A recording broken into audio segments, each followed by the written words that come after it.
Good morning, children. Welcome back to our class. Before we proceed, let's quickly recapitulate all that we dealt with in our previous video. Children, we read about the Anglo-Indian English author R.K. Narayan, who is among the best known and most widely read Indian novelists. R.K. Narayan was born on 10th October 1906 in Madras, South India. Educated there and at Maharaja's College in Mysore. His first novel, Swami and Friends, is set in the enchanting fictional territory of Balgudi. In addition to his novels, Narayan has also authored 5 collections of short stories. In 1958, he was lauded with the National Prize of the Indian Literary Academy for his work in The Guide.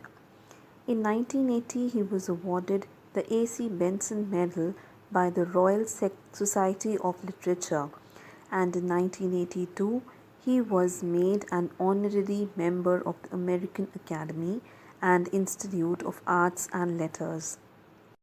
Children, we read that the lesson is in the form of a book review. We discussed what a book review is.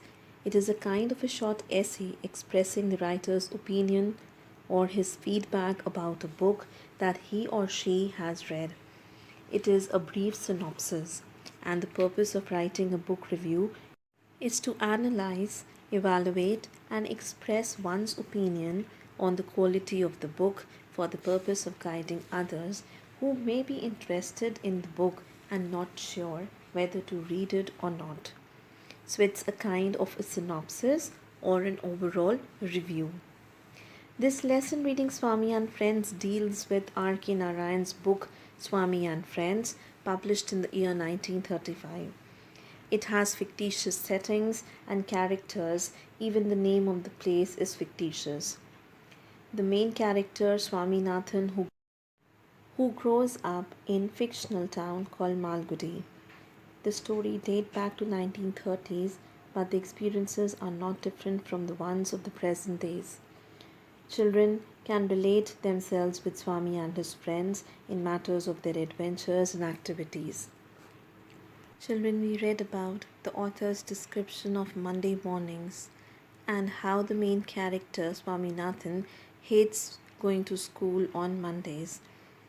We also read about how he makes new friends, his fights with some old ones.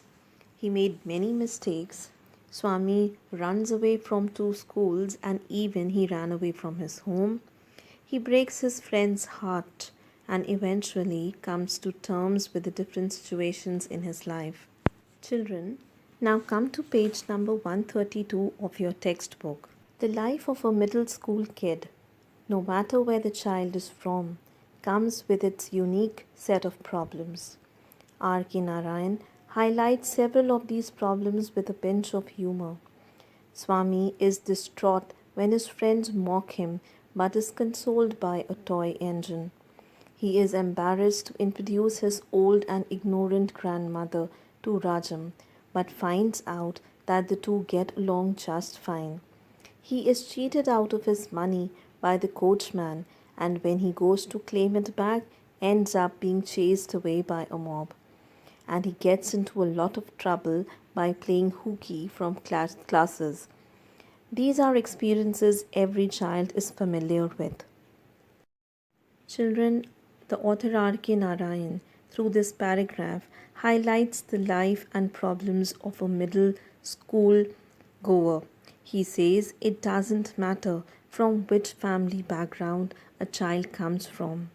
A child has his or her own set of unique problems. R.K. Narayan, famous for his humor, highlights several of such problems in a humorous way. Swami is extremely unhappy when his friends made fun of him, but finds solace by playing with the toy engine. He felt embarrassed when he introduced his old, illiterate, and orthodox grandmother to his friend Rajam, but afterwards finds out that the two liked each other's company and the way they think. Swami was once cheated by the coachman in terms of money when he desired for a hoop and got trapped in the coachman's plan, and when he claimed it back, he was being chased away by a mob. Swaminathan also once gets into a lot of trouble when he tried to avoid school and bunk his classes. These are such experiences that every child is familiar with or have gone through in their life. Now let's read the next paragraph. Swami, like Harry Potter, has been a beloved character ever since he was created. His simple life and simple dreams, going to the market with coins jingling in his pocket, make it easy for readers to connect with him. One can't help laughing at the excuses Swami's classmates give the headmaster when questioned about their absence from school. The funniest incident is when Swami visits the doctor. He goes to the doctor complaining of delirium. When the doctor asks him what he means by delirium, he answers, I have got it. I can't say exactly, but isn't it some kind of stomachache? Ever since the day the character of Swami was created by the author, it gained a lot of popularity and is one of the much beloved character like that of Harry Potter.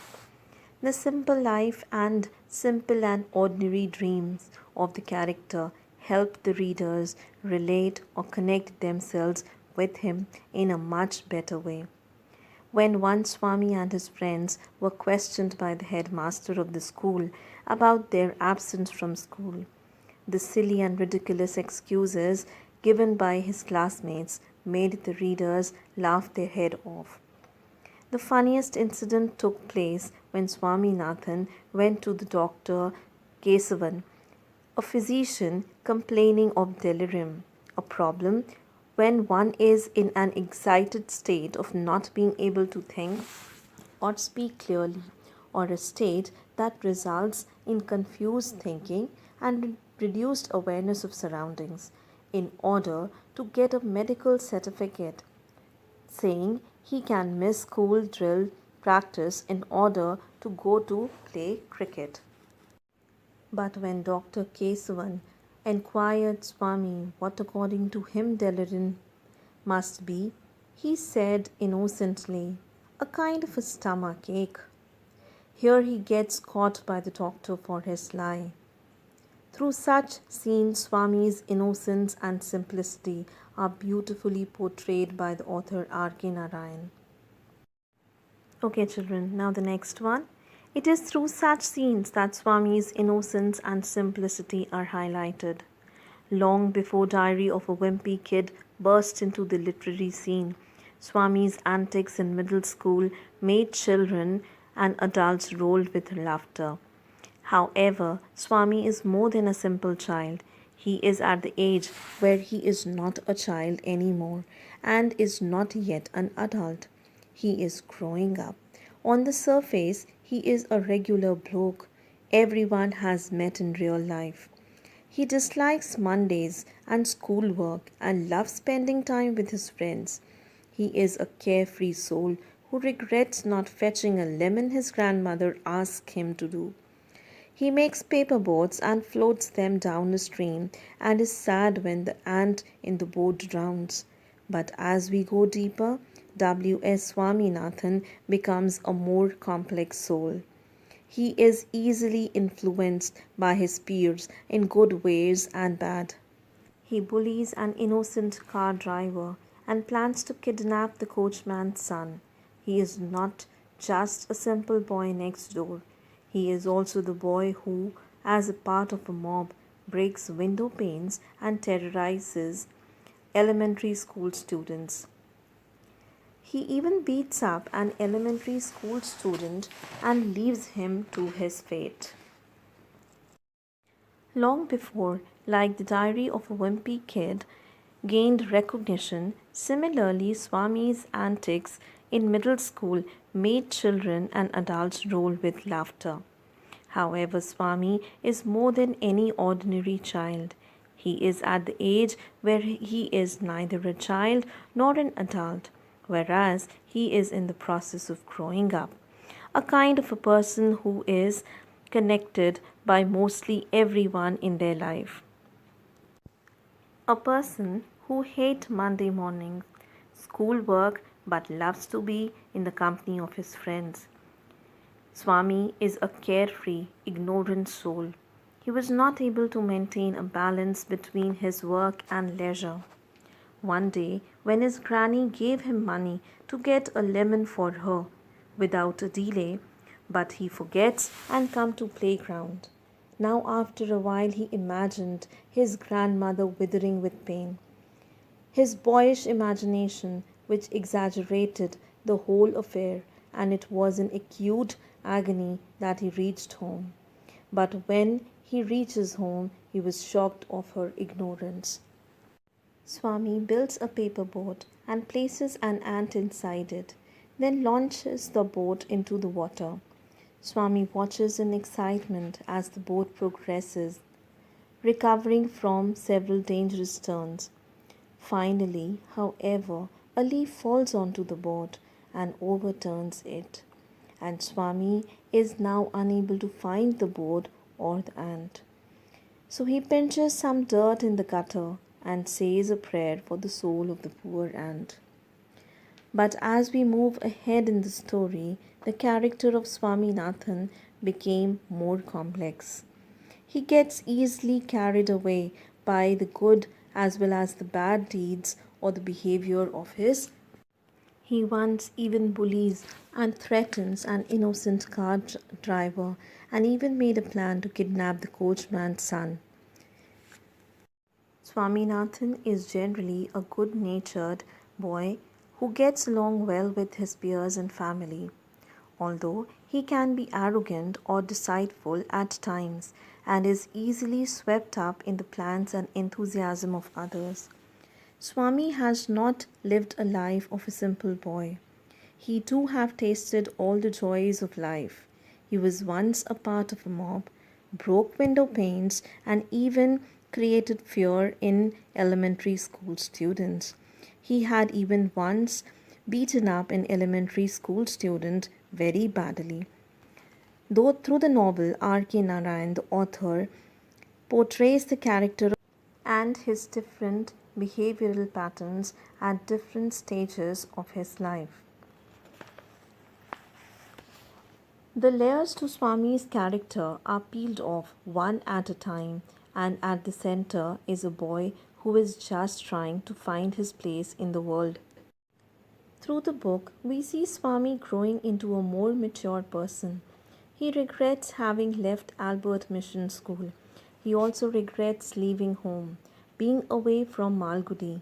He realizes that the issue with the headmaster at Bodh High School, which had seemed so serious at that time, is in fact quite trivial. He marvels at himself for having taken it seriously and rushed into trouble. But the biggest realization that he has is that he should have gone to his father with his troubles. He realizes that father would have scolded him a little and that all the scolding and frowning would have been worthwhile because father could be depended upon to get him out of any trouble. This seems to be one of the most important messages of the book that every child needs to know. In conclusion, Swami and Friends is a book for readers of all ages and allows us to relieve the pangs and joys of growing up. At the end of the novel, we see Swami growing into a more mature person. He regrets all his foolish behavior. He regrets having left Albert Mission School. He also regrets leaving home for petty reasons. Being away from Malgudi, he realizes that the issue with the headmaster at Bodh High School was not so serious that he had reacted upon.